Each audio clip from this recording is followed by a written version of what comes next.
Ok. ¿Se logra ver que proyecto las diapositivas? Sí, sí, todo en orden. Dale, está bien. Muchas gracias. Entonces, comenzando con la exposición, primero me presento. Mi nombre es Jesús Fernando Ingabazán y a mí me toca exponer sobre el complejo principal o mayor de histocompatibilidad, ¿no? Que viene a ser la teoría 27 de su curso de inmunología.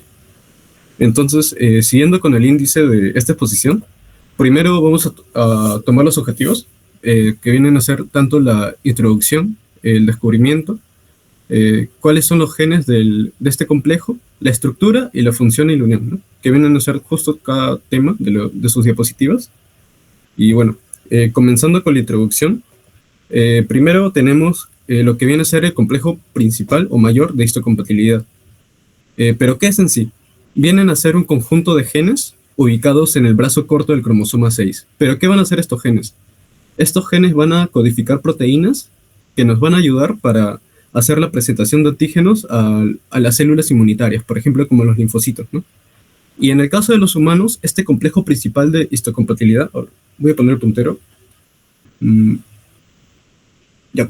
Y en el caso de los humanos, o sea, nosotros, este complejo principal de histocompatibilidad se conoce como antígeno leucocitario humano, ¿no? Que viene a ser, de nuevo, este conjunto de genes que van a codificar estas proteínas para la presentación de antígenos, ¿no?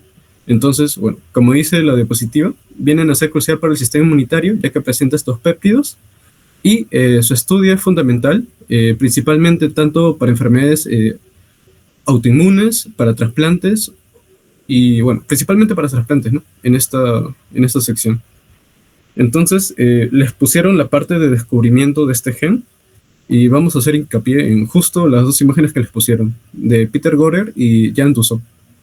Entonces, en 1936 se tiene que Peter Gorer describe por primera vez el complejo mayor de histocompatibilidad en ratones. ¿Esto cómo lo hizo? Primero hizo injerto de piel en diferentes ratones y pudo observar que en algunos hubo rechazo y en algunos hubo aceptación. Es así que definió de que mostró de que hay antígenos en los glóbulos rojos que mostraban estas respuestas inmunes, ¿no? En algunas ratas sí, en algunas ratas no, por el cual puedo demostrar que bueno, hay un complejo mayor de histocompatibilidad, ¿no? Asociado a no o a la aceptación de este trasplante. Luego, en 1958 tenemos a Jan Dussault, que descubrió el antígeno leucocitario humano al detectar anticuerpos antileucocitarios en suero de mujeres multíparas y de pacientes transfundidos. Y bueno, este es su principal hallazgo de por sí. Y bueno, siguiendo en 1974, Sinkernagel y Doherty descubren la restricción del complejo mayor de histocompatibilidad, demostrando que los linfocitos T reconocen antígenos presentados por el complejo. Y bueno, hubo contribuciones de George Snell y Baruch Benacerraf, pero los dos principales fueron Peter Gorer y Jan Dussault, como dice su diapositiva, ¿no? El primero con el injerto de piel en ratones y el segundo ya identificando principalmente el antígeno leucocitario humano, bueno, del cual tiene varias denominaciones y varios subtipos que vamos a ver más adelante. Entonces, ya dejando esta parte del descubrimiento, vamos a ver primero los genes del complejo, ¿no? Habíamos dicho que los genes de este complejo se ubicaban en el cromosoma 6, en el brazo corto. Eh, bueno, ¿y qué más podemos hablar de estos genes? Primero, tenemos de que son más de 220 genes identificados, y estos genes son altamente polimórficos, o sea, varían mucho entre personas y en la misma descendencia, ¿no? Por lo que viene a explicar la gran diversidad del antígeno leucocitario humano. ¿Esto cómo se da? Primero, tenemos dos tipos bueno, de antígeno leucocitario humano. Tenemos el clase 1 y el clase 2, como ponen en su diapositiva. En el clase 1 hay tres subtipos, los que son gen A, gen B y gen C. Y aquí pueden observar bueno, la cantidad, ¿no? En total son 41.560 alelos, pero aquí se reparten entre aproximadamente 8.600 en el gen A, aproximadamente 10.000 en el gen B y en el gen C. Entonces, solo tiene que acordarse de clase 1, que están el gen A, el gen B y el gen C. Pero luego tenemos la clase 2, que principalmente tenemos al gen DR, al gen DQ y al gen DP. Al final este va a tener dos letras, ¿no? Y bueno, una manera de recordarse es que el clase 2 va a tener dos letras, que los únicos son el DR, DQ, DP, y el clase 1 solo una letra, que vienen a ser la clase, el gen A, el gen B y el gen C. Entonces, ¿por qué va a ser importante estos genes? Ya que nosotros al heredar estos genes, tanto de nuestro padre o nuestra madre, estos van a ser haplotipos. ¿Qué quiere decir? Que se van a ser heredados en paquetes.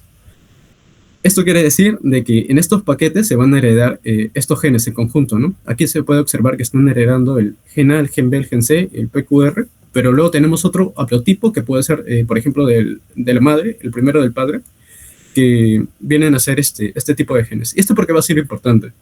Número uno, porque como una característica de estos genes, estos van a ser polimórficos, entonces van a cambiar mucho entre personas. ¿Y por qué nos importa esta variabilidad? Esta variabilidad va a ser importante, ya que si bien como los primeros temas de inmuno, pueden ver de que nosotros ante cualquier antígeno, cualquier patógeno extraño, presentamos ciertos péptidos, ¿no?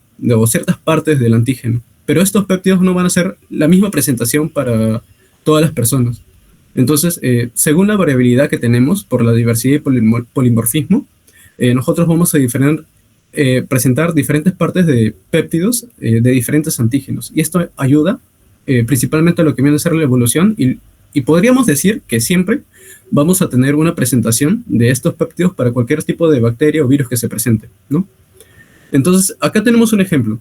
Por ejemplo, el padre tiene un haplotipo que ya habíamos dicho que era como un paquete de genes que se heredan. En este caso es el HLA, el gen A, el B y el C, y esto es subtipo. Y la madre tiene también el HLA, el gen A, B, C, pero estos subtipos que son distintos al del padre, ¿no?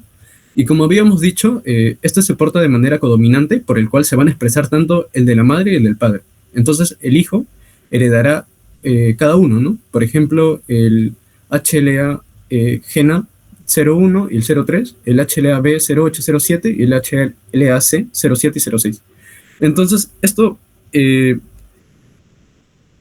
va a ser importante principalmente porque va a indicar una variabilidad, por lo que ya dije, para la presentación de antígenos y péptidos diferentes, pero también va a tener un valor en lo que viene a ser el tema de los trasplantes, ¿no? Porque puede indicar, como es muy específico esta combinación, esto explica por qué diferentes personas rechazamos diferentes tejidos, órganos de la persona que se está trasplantando, ¿no? O un donador en sí.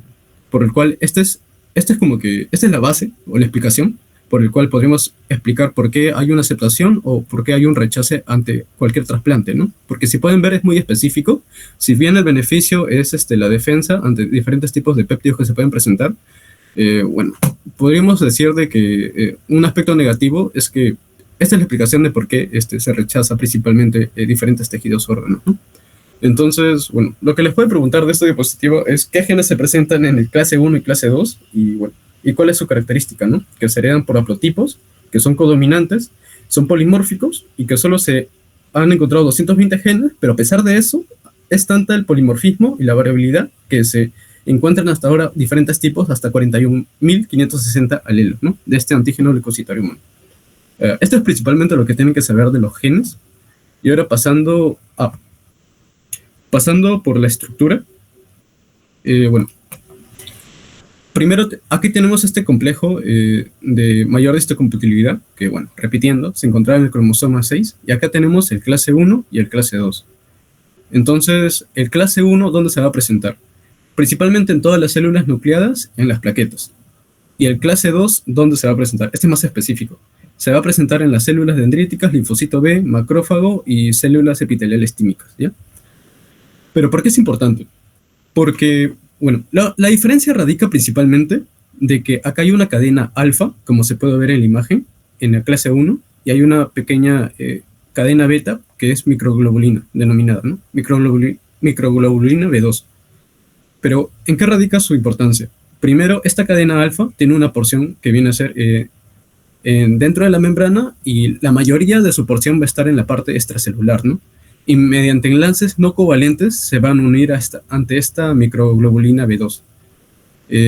Esta le va a dar ciertas características, como por ejemplo, al hacer la cadena alfa más grande y hacer la microglobulina B más pequeña que esta la va a traer con más facilidad y este espacio estrecho entre el alfa 3 y el B2 va a ser más estrecho, por lo cual los péptidos que se presentan en el complejo de clase 1 van a ser más pequeños, como voy a explicar más adelante. Y luego tenemos el complejo de clase 2, en el cual, a diferencia del otro, tienen cadenas similares, una cadena alfa y una cadena beta, ¿no? Alfa 1, alfa 2 y beta 1, beta 2, en el cual ambas tienen sus porciones dentro de la membrana y bueno, al final en la porción extracelular podemos ver que se unen, ¿no? Mediante, de nuevo, enlaces no covalentes, pero a diferencia de esta, que al final el alfa le gana y lo trae con mayor fuerza, al final como que esto sí va a poder abarcar lo que viene a ser péptidos más grandes, ¿no? Que va a ser característico de este complejo clase 2. Entonces, bueno, lo que le podrían preguntar a esta diapositiva es en qué células se presentan, clase 1, clase 2. De clase 1 es en general todas las nucleadas plaquetas, clase 2 más específico, principalmente las presentadoras de antígeno y bueno, las células especiales tímicas, linfocito B, etc.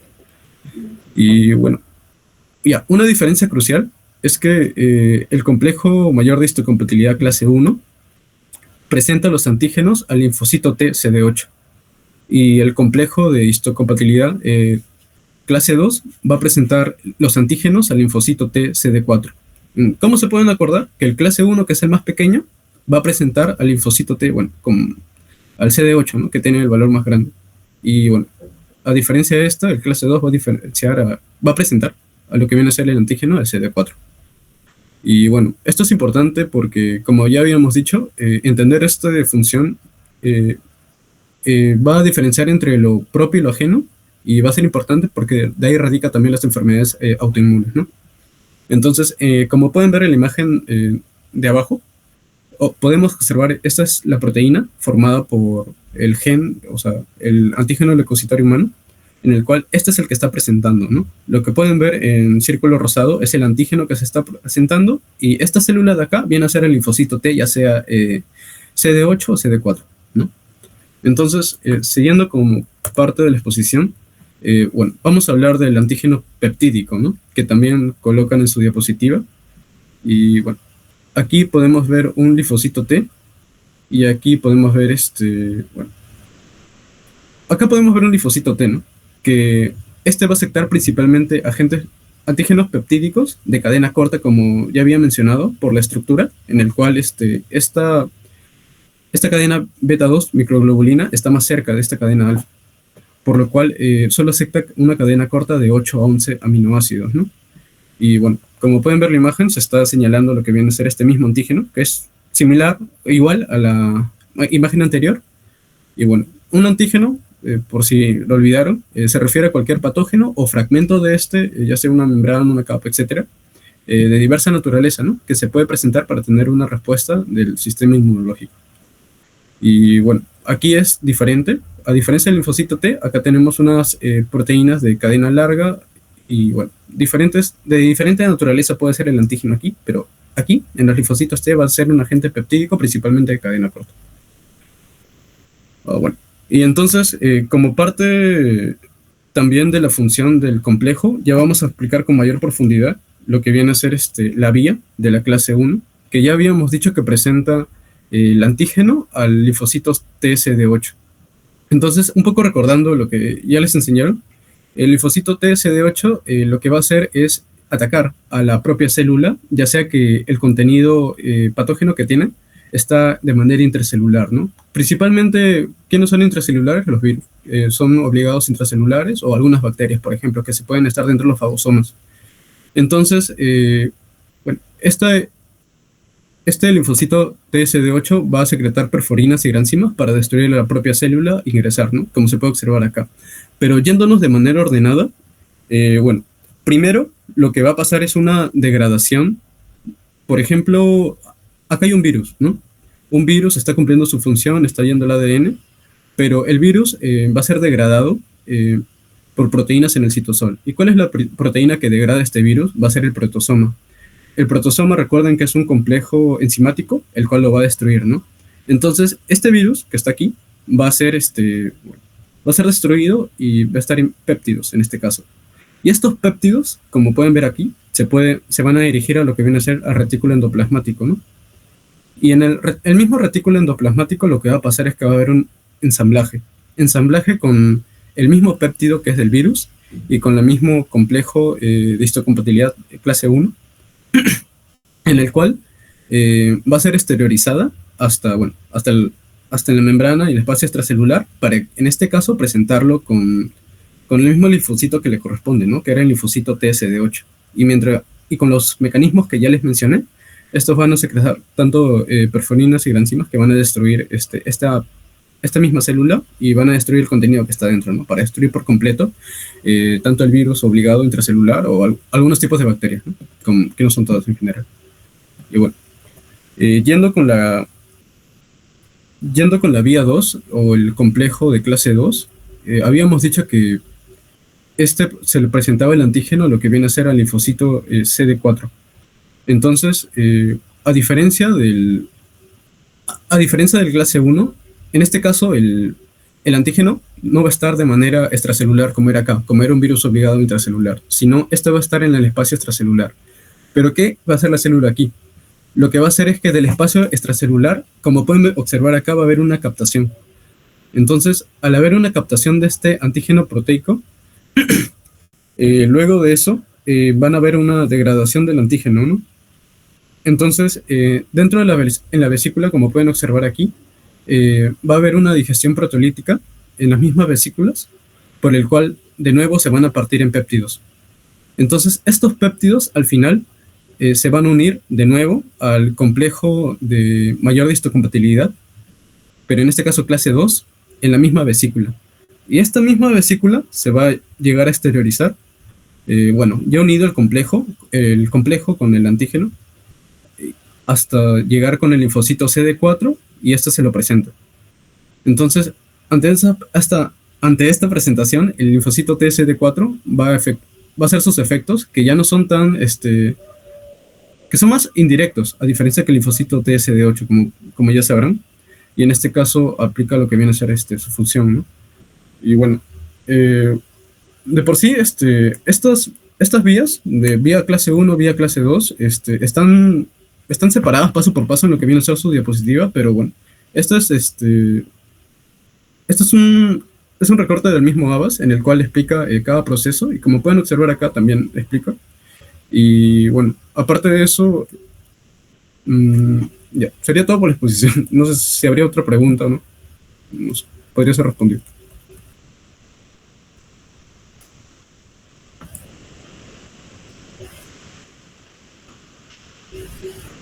Ya bueno, parece que no.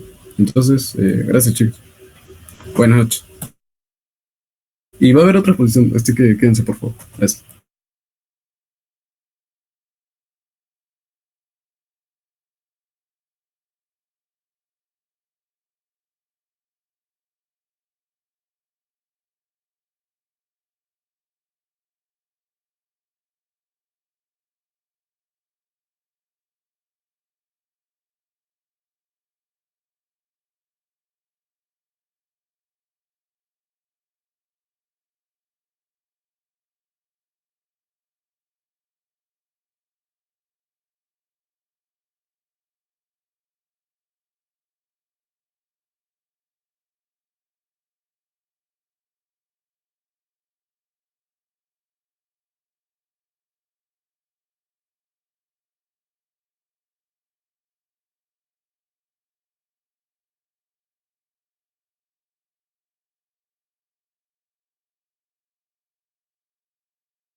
Hola, hola chicos. Disculpen que esté tal vez interrumpiendo la clase que iban a tener ahorita. solamente para resolver un par de preguntas que me han llegado y que me parece bastante interesantes, para que vean que no es un tema complicado en realidad, sino que teniendo en claro los conceptos son de fácil resolución. Y rápido, son solamente un par de preguntitas y ya le doy el pase a mi compañero Laura. Entonces, la primera pregunta sería esta de acá, que me parece un poco polémica, la verdad. Dice sobre los mecanismos de tolerancia central de linfocitos B, o bueno, células B, es incorrecto. Y nos dan 5 claves: eliminación, anergia, reducción de la expresión del receptor de antígenos, edición del receptor y apoptosis. Teniendo en cuenta esto, ¿cuál marcarían ustedes, chicos?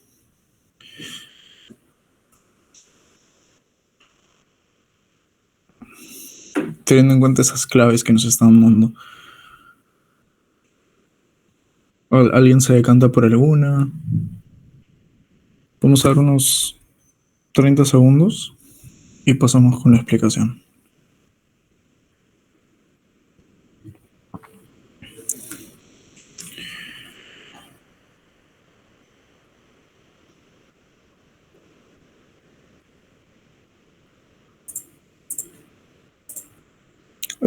¿Sí se me escucha, chicos? Confírmame, por favor, porque... Ah, ya, excelente. La E, apoptosis. Ya, muy bien. ¿Otra clave? ¿O ahí queda? Bien, chicos. Aquí la clave que dieron en el examen sí fue apoptosis, la E, pero acá hay una cosa bastante peculiar.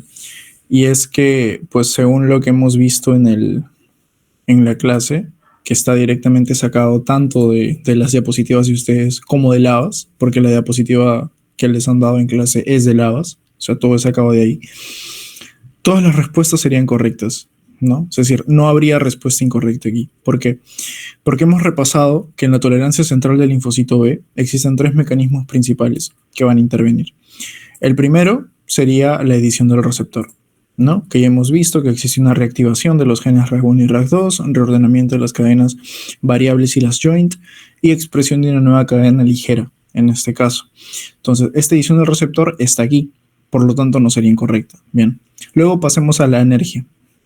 La energía está como clave tal cual, pero también involucra ¿qué cosa? Una pérdida de la capacidad de respuesta funcional y también un reconocimiento débil de antígenos propios que lleva consigo una reducción de la expresión de los receptores.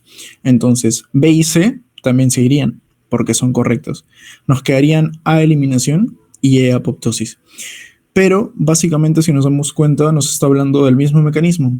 ¿Por qué? Porque incluso en el mismo gráfico de Lavas, y obviamente también en el texto lo explican, aparte de la edición del receptor, en caso no se pueda lograr esto, se activa la vía intrínseca, la vía mitocondrial, y finalmente se da paso hacia la apoptosis, activación de la procaspasa 9, caspasa 9 activa, y finalmente degradación de todo el contenido celular.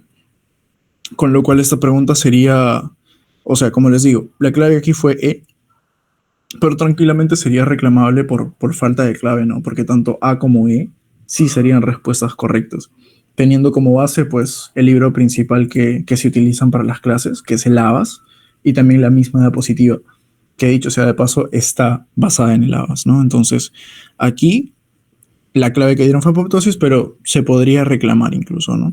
Si nos dijera otra cosa, como por ejemplo, intervención de linfocitos T reguladores y así, y eso tiene que ver un poco más con la parte periférica, no central. Entonces, esa sería una posible clave, ¿no? Intervención de los linfocitos T reguladores. Pero como no nos están diciendo eso aquí, entonces la clave, pues a mi parecer, teniendo en cuenta pues lo que se dice en el Lavas, no habría como tal una clave. Y la pregunta número 2, que nos dice... Sí, hay una pregunta. Una cosa, si hubieran puesto tolerancia periférica, para T, anergia estaría ahí, ¿no? La energía en ese caso sí es para tolerancia periférica, ¿no? En T. Claro, es que, como les había mencionado, hay varios mecanismos que se repiten en la tolerancia a linfocitos B, tanto a nivel central como a nivel periférico. Si retrocedemos, vemos que, por ejemplo, la anergia, no lo coloqué aquí, pero se repite. La apoptosis también se repite, ¿no? Lo que sí sería diferente, por ejemplo, y exclusivo de alguna manera, sería lo siguiente, ¿no? Exclusivo de la tolerancia central, la edición del receptor. Esta edición del receptor no se puede hacer en la periferia, ¿no? Se tiene que hacer sí o sí en la médula ósea, porque es un reordenamiento genético. Entonces, la edición del receptor es exclusiva de la tolerancia central. Después, ¿qué mecanismo sería exclusivo de la tolerancia periférica? La regulación por los T reguladores foliculares, porque como su nombre lo indica, al ser foliculares se encuentran en folículos linfáticos de ganglios linfáticos, que son órganos secundarios, entonces sería periférico, y también las señales inhibitorias, ¿ok? Cuando ocurre una unión antígenos propios y no hay correceptores y no hay una correcta coestimulación, tampoco se alcanzaría la activación. Pero tanto la anergia como la apoptosis sí serían mecanismos comunes a ambas vías, tanto central como periférica. Exclusiva de central, edición del receptor. Exclusivas de periférica, la regulación por los T reguladores y las señales inhibitorias. ¿Ok? Eso quiero que lo tengan bastante presente. Ok. Entonces espero que se haya aclarado cualquier duda ahí. Y vamos con la pregunta 2 que nos dice: sobre los mecanismos de tolerancia es incorrecto. Ocurre en órganos linfoides primarios, es un estado inmunológico innato, por naturaleza es antígeno específica, es la falta de respuesta a un antígeno o es un estado anamnésico. ¿Cuál sería la respuesta que ustedes marcarían, chicos?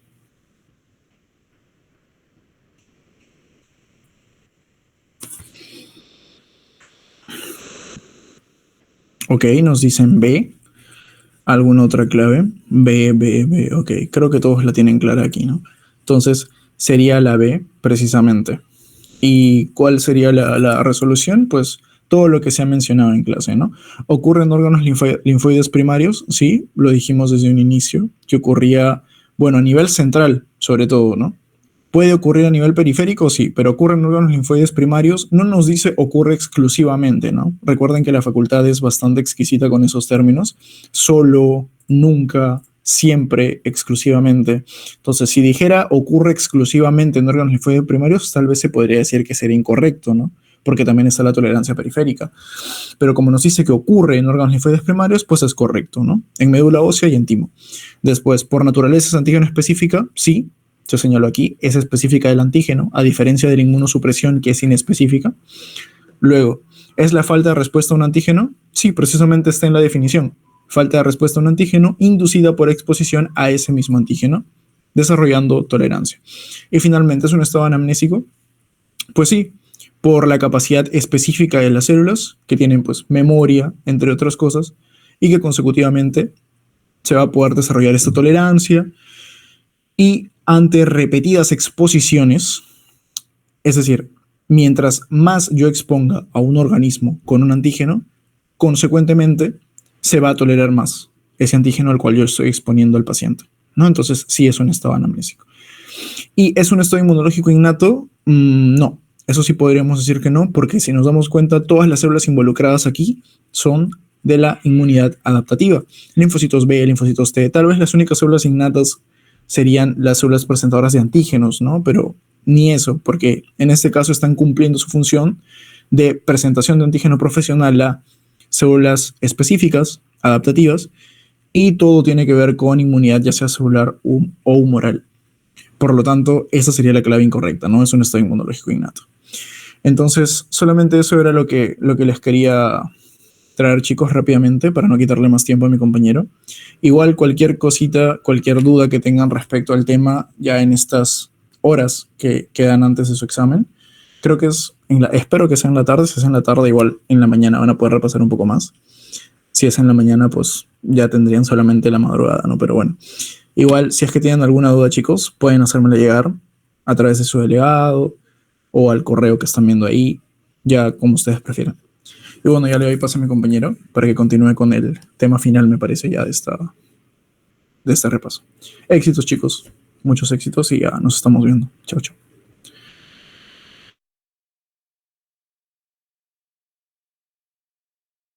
Gracias, Eric. Bueno, ahora vamos a continuar con el último tema. Algo rápido, porque ya sé que seguro están cansados.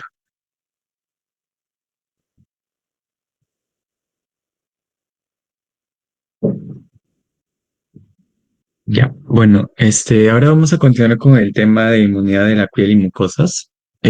Básicamente vamos a ver tres tipos de inmunidad. El de la piel, el del sistema digestivo y el del sistema respiratorio. Entonces, los puntos más importantes de la piel que deben saber, porque, bueno, es un tema relativamente nuevo que se añadió el año pasado y no hay muchas preguntas al respecto. Sin embargo, partimos con datos importantes como de los queratinocitos, ¿de acuerdo? Porque esto ha sido preguntado. Eh, los queratinocitos, recuerden que primero van a estar en la región basal, ¿no? De la epidermis y su desarrollo va a ir como que hacia arriba, ¿no? Entonces, eh, cuando se van, cuando se van siendo más viejitas, entonces se van yendo hacia la superficie y luego, cuando ya se encuentran en el estrato córneo, empiezan a morir. Y al momento de que mueren, van formando una capa gruesa y esta capa va a ser impermeable y también rica en lípidos, lo que va a ayudar a la barrera mecánica de la piel, ¿no? No solamente van a ayudar a la barrera mecánica, sino que también van a producir péptidos antimicrobianos que básicamente son defensinas y catalicidinas y son varios tipos, pero no es necesario que se las aprendan, ¿ya? De igual manera también va a producir citocinas, también que son bastantes, pero tampoco es necesario que se las aprendan.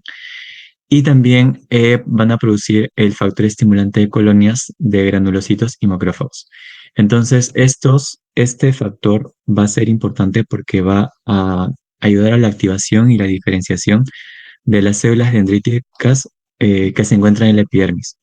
Y como ya seguro viste en la unidad pasada las células dendríticas, tienes que acordarte que van a ayudar a activar la respuesta inmunitaria de los linfocitos T, ¿no? Entonces van a reconocer el antígeno y van a llevar estos al linfocito T. Y bueno, van a producir otro tipo de interleuquinas especiales, que son las prointerleuquina 1 beta y 18, que van a ser activadas por los rayos ultravioleta. Entonces, esto también va a explicar por qué cuando hay quemaduras va a haber también un proceso de inflamación. Y bueno, entonces, estas son básicamente las funciones de los queratinocitos, ¿de acuerdo? Y me parece que había sido preguntado el año pasado, te ponían varias y una respuesta era excluyendo una función que no era de los queratinocitos. Entonces, te pueden preguntar para que sepas puntualmente todas ellas, ¿de acuerdo? Luego las células de Langerhans, que, bueno, estas, su característica van a ser que van a ser las más abundantes de la epidermis y también van a tener la función de ser presentadoras de antígenos, ¿de acuerdo? Entonces, estas se van a encontrar como a manera de parches entre la epidermis, ¿de acuerdo? Y bueno, también van a reconocer, bueno, van a ser expresoras de receptores de reconocimiento de patrones, ¿no? Y también van a presentar los antígenos a los linfocitos T. Y bueno, las células dendríticas de la dermis, estas, bueno, ya pasamos a la capa que está más abajo de la piel, ¿de acuerdo? La dermis. Y aquí lo único importante que tienes que acordarte es que van a activar los linfocitos B, ¿de acuerdo? En la pregunta que vino el año pasado, la que no era de las funciones de los queratinocitos era que activaban los linfocitos B. Esta es una función que le compete a las células dendríticas que se encuentran en la dermis, ¿de acuerdo? Y bueno, los mastocitos también van a tener una función que se encuentran también en la dermis, pero más como que en casos de alergias, ¿de acuerdo? Y bueno, esta es parte de las células de la inmunidad eh, innata y ahora vamos a pasar a la adquirida. Aquí lo importante es la función de los linfocitos y cómo se van a activar. Estos van a expresar el antígeno del linfocito cutáneo para que migren, porque puede producirse un linfocito, pero estos pueden ir hacia otros lados del cuerpo. Sin embargo, para que vaya específicamente a la piel, deben expresar el antígeno del linfocito cutáneo. Y una subpoblación importante que ya habíamos revisado anteriormente de las tres subpoblaciones, la subpoblación TH17 va a cumplir una función de barrera y antimicrobiana, como que va a potenciar las células epiteliales para mejorar la función de barrera a través de dos interleuquinas importantes, la interleuquina 17 y la 22. ¿De acuerdo? Y algo muy importante también que debes acordarte es que la subpoblación TH2 eh, va a tener como una función antagonista de barrera y antimicrobiana. ¿Por qué? Porque como ya también seguro habías aprendido, es que las subpoblaciones van a tener una respuesta amplificada y van a tratar de disminuir la respuesta de otras subpoblaciones para que la respuesta inmune sea mayor y más específica. Entonces, cuando se activa esta subpoblación TH2, también va a desactivar estas otras funciones. Y al momento de desactivarla, también va a serla más susceptible a otras infecciones que puedan ser, que puedan venir a través, por ejemplo, de la barrera de la piel. Entonces, aquí un pequeño esquema eh, para que te acuerdes también que el 95% de las células, o bueno, de los linfocitos T que se van a encontrar en la piel va a estar en la dermis, ¿de acuerdo? Esto para que te acuerdes. Y que estos linfocitos, principalmente los TCD4, van a alojarse cerca de los vasos sanguíneos y también cerca de los folículos, eh, perdón, de las glándulas sudoríparas, ¿de acuerdo? Entonces, por qué es importante acordarte esto? Porque, bueno, el antígeno del linfocito cutáneo que van a expresar los linfocitos T va a tener un ligando específico que es la selectina E, que va a expresarse en la membrana de las células endoteliales, que como debes recordar, estas se encuentran también en los capilares sanguíneos. Entonces, al encontrarse, como estas células endoteliales van a tener bastantes como que ligandos para los linfocitos que van a mirar hacia la piel, justamente va a tener correlación con que vamos a encontrar bastante cantidad de linfocitos cerca de los vasos sanguíneos. Y también para que recuerdes de que los vasos sanguíneos, más que todo, se van a encontrar en la dermis, ¿no? Porque va a ser la capa más vascularizada. Entonces, justamente por eso, la mayor cantidad de linfocitos se van a encontrar en la dermis, ¿no? Cerca del 95%. Bueno, eso es con respecto a la piel. Ahora, eh, vamos a pasar con el sistema digestivo. También vamos a tener inmunidad innata y adaptativa. En la inmunidad innata, el peristaltismo va a ser importante porque a través de la contracción del intestino vamos a poder expulsar los patógenos. Algunos linfocitos o subpoblaciones de linfocitos también van a ayudar al peristaltismo, ¿no? Cuando se activen. De igual manera, el pH ácido del estómago va a ayudar a protegernos contra algunos patógenos que de por sí van a tratar de neutralizar el jugo gástrico, ¿no? Como la E. coli y el Vibrio cholerae. Y bueno, a pesar de que faltan uniones estrechas en el epitelio gastrointestinal, aún existe impermeabilidad, ¿no? Porque, como conocemos, el epitelio va a estar unido, ¿no? Entonces, muchas de estas células de repente no van a tener estas uniones estrechas porque no es característica del epitelio intestinal. Sin embargo, sí va a haber una impermeabilidad gracias a la mucosa. Esta mucosa va a ser producida por las células caliciformes. Entonces, esta se va a encontrar tanto en el intestino delgado, que aquí va a tener una capa bastante gruesa y abundante para que las bacterias no estén como que en contacto con las células epiteliales. ¿De acuerdo? Entonces, la capa de muco va a ser tanta que no va a permitir que las células estén en contacto con las bacterias.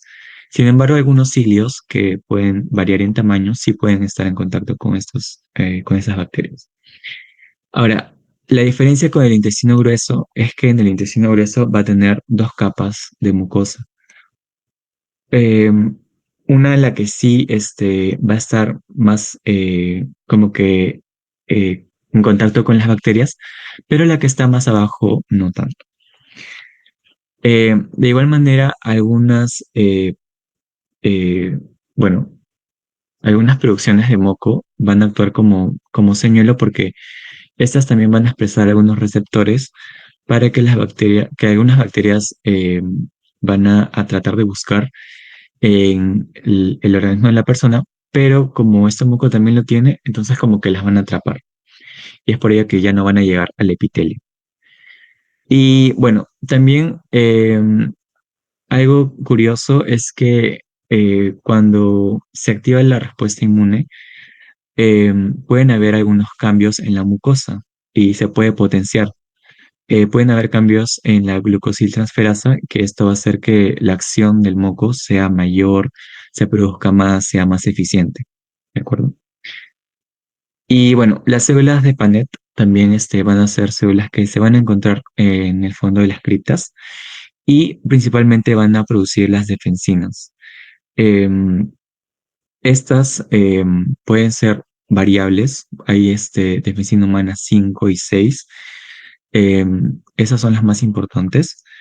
Y estas van a propiciar una lisis de la bacteria, ¿no? Van a producir también perforinas y enzimas para que la bacteria bueno, muera.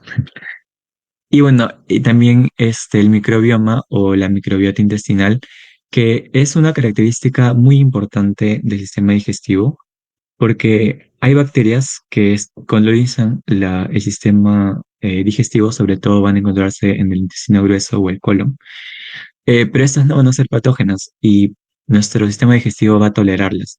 Y justamente esta va a ser como que también parte de la protección que tenemos contra otros patógenos. Ahora, la respuesta inmune adaptativa, eh, tenemos al tejido linfático asociado al intestino, o GALT, por sus siglas en inglés. Dentro de aquí vamos a encontrar las placas de Peyer, que van a ser un tipo de folículos linfáticos que también van a tener centros germinales, donde se van a encontrar gran cantidad de linfocitos T, linfocitos B, macrófagos, y van a ser como que mucho más eficientes que los ganglios linfáticos y de las cuales se van a alojar bastantes células de la inmunidad adaptativa. Y pues esto va a ayudar a que se potencie la respuesta porque como que están más armadas, ¿no?, que algunos ganglios linfáticos. Em, y también, bueno, van a tener una localización importante que tenemos que conocer con respecto a las células M, porque las células M también ha sido preguntado, y estas se van a encargar de captar el antígeno y transportar el patógeno hacia estas placas de Peyer. Entonces, por ejemplo, acá tenemos las células epiteliales y luego encontramos a una célula M. Entonces, esta célula M va a ser como que más pequeña con respecto a las células epiteliales. Y para que te acuerdes, también es como si fuera una M, ¿no? Porque estas son más altas, luego baja, luego sube otra vez y luego otra vez. ¿Ya? Y aquí lo importante es que, por ejemplo, un patógeno va a llegar y estas células M van a actuar como si fueran macrófagos y también como si fuera un proceso de endocitosis. Porque estas bacterias van a ser transportadas por las células M para que luego vayan al espacio subendotelial y se encuentren con las placas de Peyer.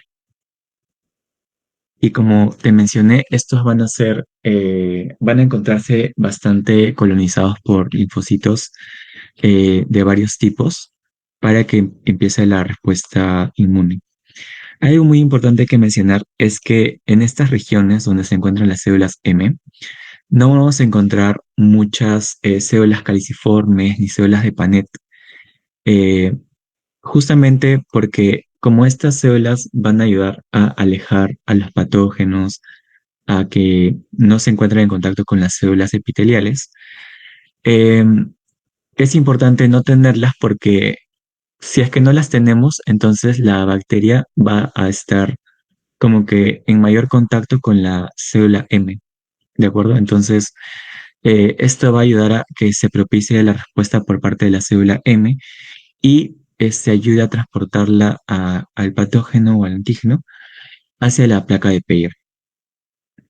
Entonces, es importante saber de que es como que estuviera más, no está tan cubierto por otro tipo de células.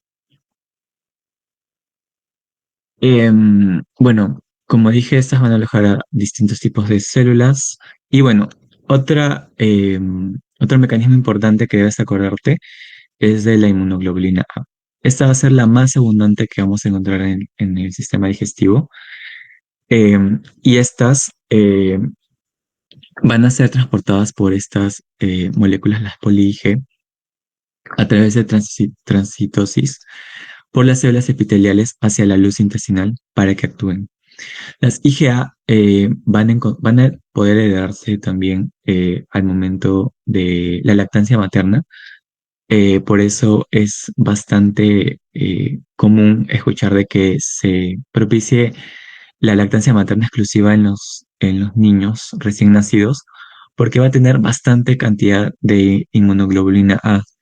Y esta inmunoglobulina A va a ayudar a que el bebé tenga mayor acción contra las infecciones gastrointestinales, que son más comunes, y las respiratorias también.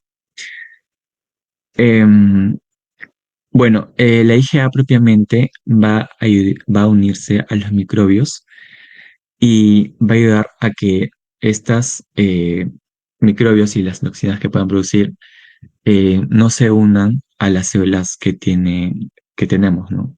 Como hospedadores. Y también va a ayudar a la colonización de comensales que son útiles para nosotros y también van a ayudar a que no se proliferen otras bacterias que no sean útiles. Y bueno, y los linfocitos T, que bueno, hay dos subpoblaciones principales aquí. La TH2, que va a actuar contra los parásitos intestinales.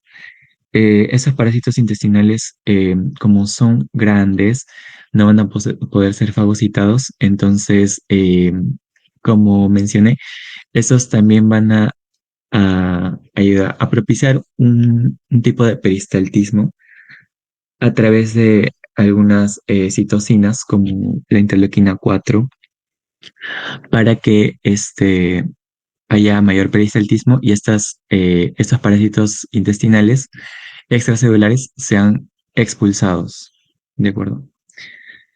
Por el tubo digestivo. Y por otro lado, la TH17, que como habíamos visto anteriormente, también ayuda a aumentar la función de Barré.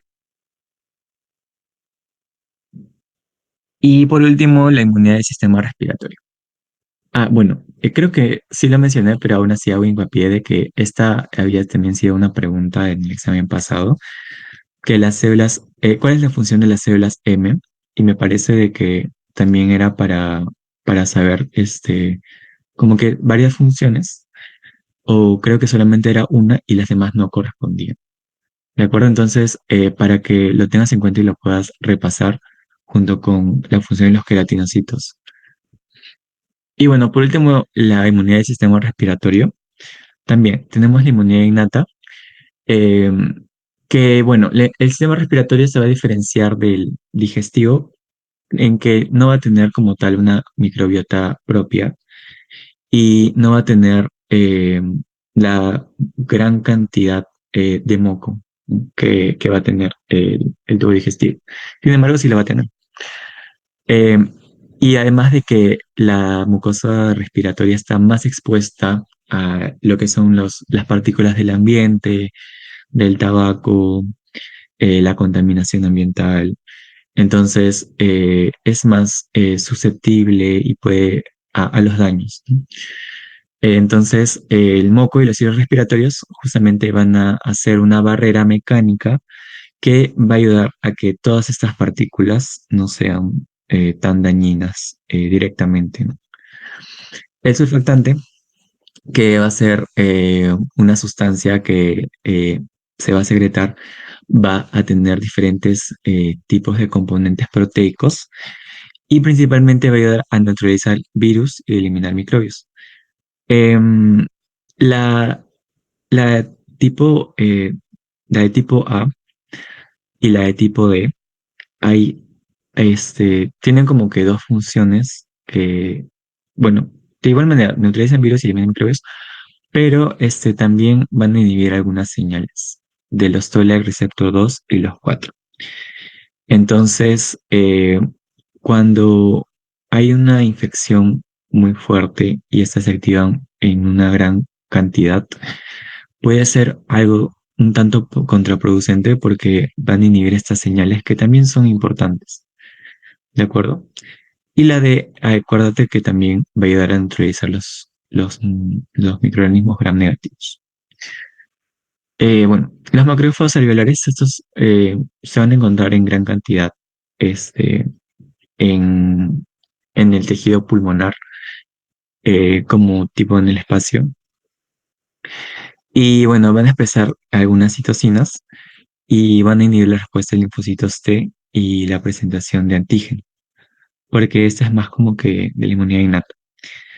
Y a comparación de otros tejidos, como el hígado o en el vaso, van a tener una menor función fagocítica. Los eosinófilos también van a liberar sus gránulos con histaminasa y de esta manera pueden controlar la liberación de basófilos y de mastocitos.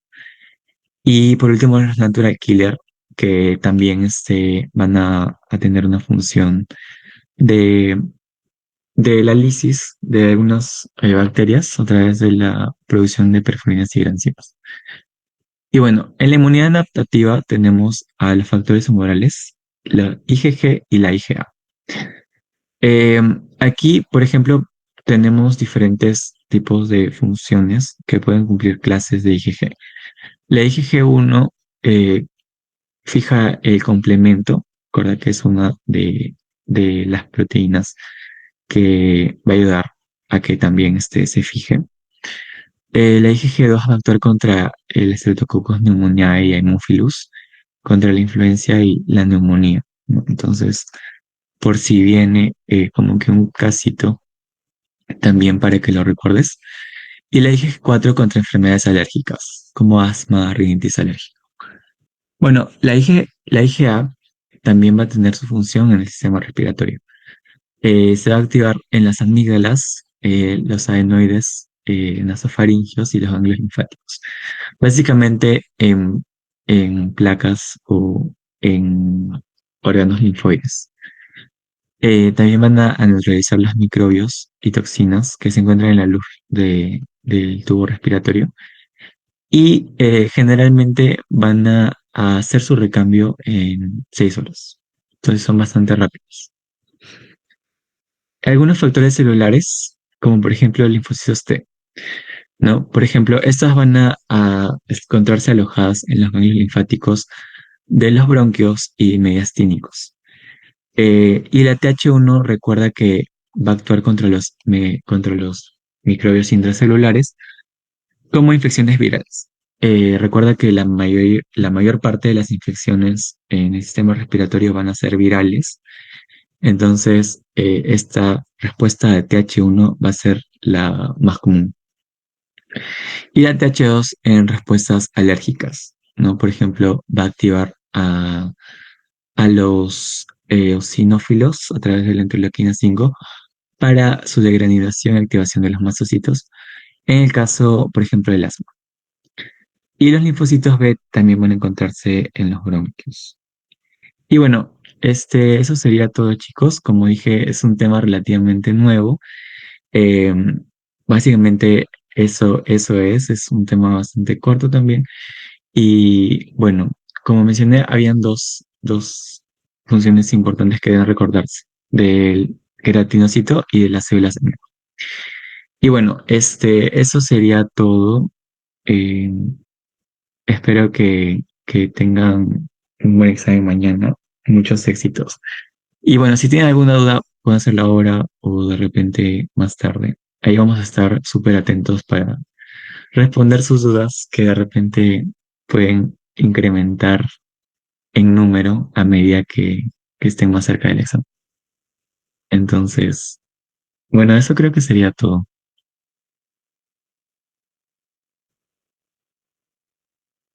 Muchas gracias por su asistencia.